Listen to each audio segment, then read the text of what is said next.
ஆமையோட wait எவ்வளவு? சாதாரணமாக ஒரு ஆமையை நாங்கள் எலும்பு எல்லாத்தையும் கலட்டி அதனுடைய ரச்சியை எடுத்தால் குறைஞ்சது ஒரு 300 கிராம் தான் வரும். ஸோ இவருக்கு 40-50 கிலோ வத்தல் போட்டு கொடுப்பதாக இருந்தால் கிட்டத்தட்ட 4000 ஆமையை. அப்போ எங்களுடைய விடுதலை போராளிகள் போராட்டத்தை நிப்பாட்டி போட்டு சீமானுக்காக ஆமை பிடித்திருக்கணும் ஒரு 6 மாதம். அப்படி பிடித்திருந்தா தான் அந்த அவ்வளவு வத்தலும் வந்திருக்கு. அது பிறகு சீமானுக்கே நான் 50 கிலோ வத்தல் கொடுப்பதாக இருந்திருந்தால் வந்தவர்களுக்கெல்லாம் ஆளாளுக்கு 55-60 கிலோ கொடுத்துருக்கணும். ஆகவே நான் நினைக்கிறேன் யாழ்ப்பாணத்தை சுற்றி ஆமையே இருக்கக்கூடாது. இப்போ ஆமை யாழ்ப்பாணத்தில் ஆமை இல்லாத்தித்தான் இவர் சொன்னது உண்மையாக இருக்கணும். மேபி இவருக்கு ஒரு சொட்டு சொல்லுவார்கள் இந்த சாப்பிட்ட கோப்பையில் நக்குவதண்டு அப்படி ஒரு சொட்டு ஆமை இறைச்சியை கொடுத்துருக்கலாம். அதுக்காக 50 கிலோ வத்தல் தந்திருக்கிறெல்லாம் அது தமிழ் யாழ்ப்பாண மக்கள் சிரிக்கிறார்கள். அப்போ அவ்வளவு வாங்கி குடிக்கிற நாய் இங்கே வந்து குலைச்சிக்கிட்டு இருக்கு ஒரு நாய். அது அவனுக்கு பிரச்சனைனா ஆமக்கறி தின்னா இல்லையான்னு டேய் உங்களையெல்லாம் டேய் நாய் உனக்கு தமிழில் எங்கே இருக்கு தெற்கு இருக்கா வடக்கு இருக்கான்னு தெரியாது. என் தலைவன் நின்ன திசை தெரியாது. நாய் ஆடு இப்போ தான் இருக்கு. ஒரு 6 மாதம் 7 மாதம் கழிச்சு உள்ள வந்திருந்தீங்கன்னு வச்சுக்க தப்பிச்சு போ. ஆமக்கறி திண்டாரா இல்லையா? ஏன்னா அவ்வளவு பெரிய பன்னாட்டு குற்றமாடாது. நான் இதை சொல்லி தொலைச்சிருக்க மாட்டேன். எங்க ஆளு சும்மா இருக்காம எது சொன்னாலும் அங்கே போய் சொல்லுங்க. பாப்பா நீங்க ஆமக்கறி சாப்பிட்டீங்களா? ரொம்ப நல்லா இருந்தா அங்கே போய் சொல்லணும். AK-74 பயிற்சி கொடுத்துட்டு அப்போ ரஷ்யாவில் இருக்குது. அதுக்கப்புறம் நம்மக்கிட்ட இருக்குன்னப்பா. அப்போ இந்தியாவில் AK-74 இல்லை. இப்போ இந்தியாவிலே AK-74 சுட்ட ஒரு ஆள் நான் தான் இருக்கேன்னா ஆமாம் அதை அங்கே போய் சொல்லுங்க. அவர் சொன்னதுனால சொன்னேன் இல்லைன்னு நான் எதுக்கு சொல்கிறேன்.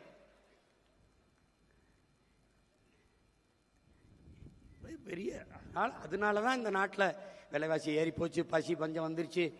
அவர் ஆமக்கறி சாப்பிட்டு விட்டாருங்க. நாய் கொஞ்ச நாள் பேசிக்கிறீங்கடா.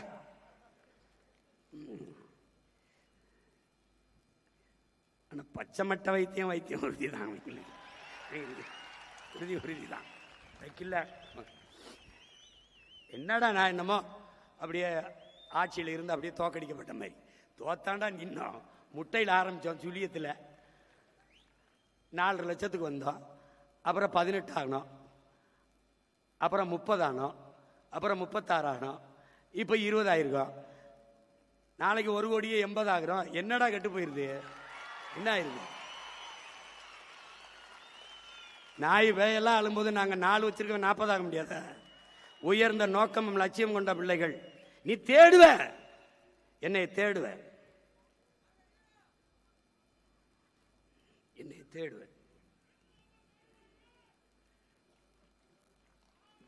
நீ என்னை கொஞ்ச நாள் விட்டு என்னை சமாளிக்கிறதுக்கு ரொம்ப கஷ்டப்படுவீங்க நீங்க. ஏன்னா நான் அடங்க முடியாத வெறியில் இருக்கேன். அதனால என் உடன் பிறந்தார்கள், என் உயிருக்கினியவர்கள், உலகம் முழுமைக்கு இருக்கிற என் உயிர் சொந்தங்கள், நம் உடன் பிறந்தார்கள், நம் தம்பி தங்கைகள், பெற்றோர்கள் எல்லாம் உன்னை நம்பி நிற்கிறோம் என்று என்னை சொல்லுகிற போது அதையே உங்களுக்கு சொல்ல நான் முனைகிறேன். நான் உங்களை நம்பி நிற்கிறேன்.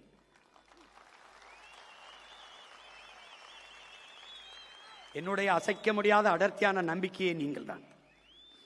நாம் ஒவ்வொருவரும் பெரு நெருப்பாக பற்றி எரியணும். ஒருவர் 10ஆவும் 10 100ஆவும் பகைவர் நடுங்கும் படையாவேம் என்கிற கோட்பாடு அப்படியே இருக்கிறது. வேலையை சிறிதாக்கி வெற்றியை எளிதாக்க வேண்டும். என் அன்பு பிள்ளைகள், இந்த களத்தை இதுவரை நடந்தது கடந்ததை அழித்து விடுங்கள்.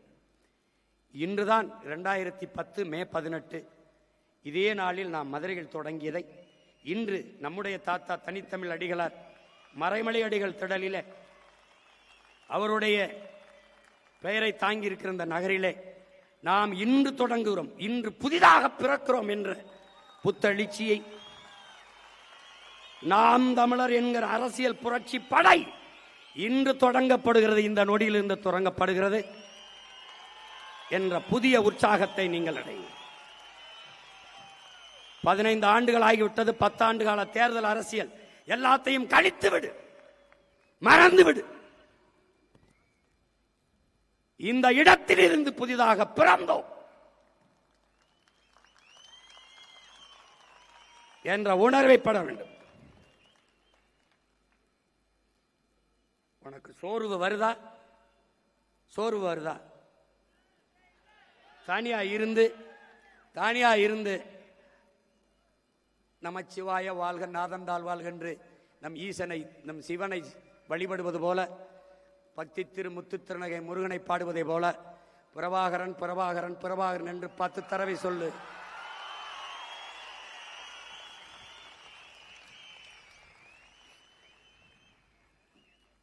சோர்வு வருதா? பாலச்சந்திரன் பாலச்சந்திரன் என்று 10 தடவை சொல்லு. ஒரு தடவை கற்பனை செய்துவார். நம் அக்காவும் தங்கையும் சிங்கள ராணுவ வீரர்களால் வன்புணர்வு செய்யப்படுகிற போது கீழே கிடக்கிற நம் தங்கை என்ன நினைத்திருப்பால்? உலகெங்கும் இத்தனை கோடி அண்ணன் தம்பிகள், மாமமைத்தினர்கள், சித்தப்பன், பெரியப்பன்கள், இவ்வளவு பேர் மானத்திற்காக உயிரையிட்ட இனத்தின் மக்கள், இத்தனை பேர் இருந்து எனக்கு இந்த ஈன நிலையா என்று எண்ணியிருப்பாளா? என்னை அந்த எண்ணத்துக்குள் போ, அந்த எண்ணத்துக்குள்ளே போ. போராடி செத்தவன் உயிர் பிதுங்கி வெளியேறுகிற நிலையிலே சிந்திய ரத்தத்தையும் கொடுத்த உயிரையும் உன் உரிமைக்காக உன் விடுதலைக்காக கொடுத்தான் என்ற எண்ணத்தை இதயத்தில் ஏந்திக்கொள். உன் சிந்தனை முழுக்க நிறைத்துக்கொள். சோர்வென்பது எங்கே வரும்? எங்கே வரும்?